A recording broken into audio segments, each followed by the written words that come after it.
Imagine biting into your favorite snack and wondering, was it really crafted by nature or was it engineered to hook you just like a cigarette? Today, we're unraveling one of the most astonishing and controversial stories in modern food history. A tale where the masterminds behind addictive cigarettes seeped their tactics into our kitchens, fundamentally transforming the way we eat. Welcome to our deep dive into how, in the 1980s and 1990s, two cigarette giants, R.J. Reynolds and Philip Morris, became unlikely pioneers of the food industry. With massive cash piles at their disposal, these companies didn't sit idle when the health risks of smoking started to emerge. Instead, they strategically acquired food companies, launching some of the largest mergers and acquisitions in history.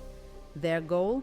To channel their expertise in addiction, honed over decades of marketing cigarettes, into creating ultra-processed foods that are now a staple in our diets. These companies were not just buying food businesses, they were assembling teams of scientists whose mission was to make food irresistibly addictive. The result was an era of ultra-processed foods designed with precision, products engineered to appeal to our taste buds, textures, and even our cravings. This wasn't merely a shift in production, it was an intentional rebranding of food into a high-stakes scientific experiment. Fast forward to today, and you'll find that a staggering portion of our diet, especially among children, consists of these engineered products, with studies showing that about 70% of a child's diet in some regions is made up of ultra-processed foods. But the cigarette industry's influence didn't stop at food creation. These corporate powerhouses also strategically reshaped public health policies and nutritional guidelines. Back in the 1990s, they had a hand in crafting the food pyramid, a widely recognized guide that misleadingly labeled animal fats as harmful while promoting a high-carb, high-sugar diet. Through financial influence and lobbying, they managed to downplay the dangers of sugar, even swaying key players like the FDA, USDA, and influential academic institutions to propagate a narrative that conveniently benefited their bottom line. Let's break that down. By repurposing the very techniques that made cigarettes a public health disaster, these companies not only redefined an industry, but also manipulated the way we think about food and nutrition. Their strategy ensured that our plates were filled with products designed to be not just delicious, but also habit-forming, a move that has contributed significantly to today's global health issues like obesity, type 2 diabetes, and cardiovascular diseases.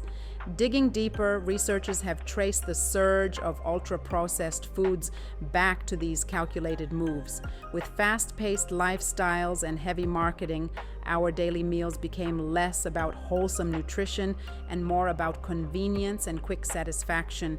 This shift is more than an economic strategy, it's an assault on our health. The food engineered to be irresistibly tasty is, in many cases, also significantly less nutritious, amplifying public health challenges across the globe. Moreover, this transformation raises important questions about transparency and corporate responsibility. How much do we really know about the hidden influences shaping our diets? And what happens when profit margins eclipse the genuine nutritional needs of society? As we peer into these issues, the convergence of industry power, public policy, and consumer habits paints a picture where the quest for profit can come at a significant cost to our collective well-being. Beyond shaping the food we eat, these practices have broader cultural implications. They underscore the pervasive impact of corporate strategies on everyday life and highlight why many experts are now advocating for a return to whole, minimally processed foods. In the face of an epidemic of diet-related illnesses, understanding this history is crucial. It empowers us to demand better, to support policies and practices that prioritize our health over corporate profits. In conclusion, the story of how the cigarette industry infiltrated the food sector is not just a historical anomaly, it's a blueprint of modern food manipulation. It's a reminder that the strategies which once made cigarettes a formidable public health issue are now deeply woven into our dietary fabric. Recognizing this connection is the first step toward reclaiming control over what we eat, ensuring that the food on our plates nourishes us rather than just generating profit. Thank you for joining me on this exploration into one of the hidden forces shaping our modern diet. If this deep dive sparked your curiosity, don't forget to like, subscribe, and share so we can continue uncovering the stories behind the food we eat.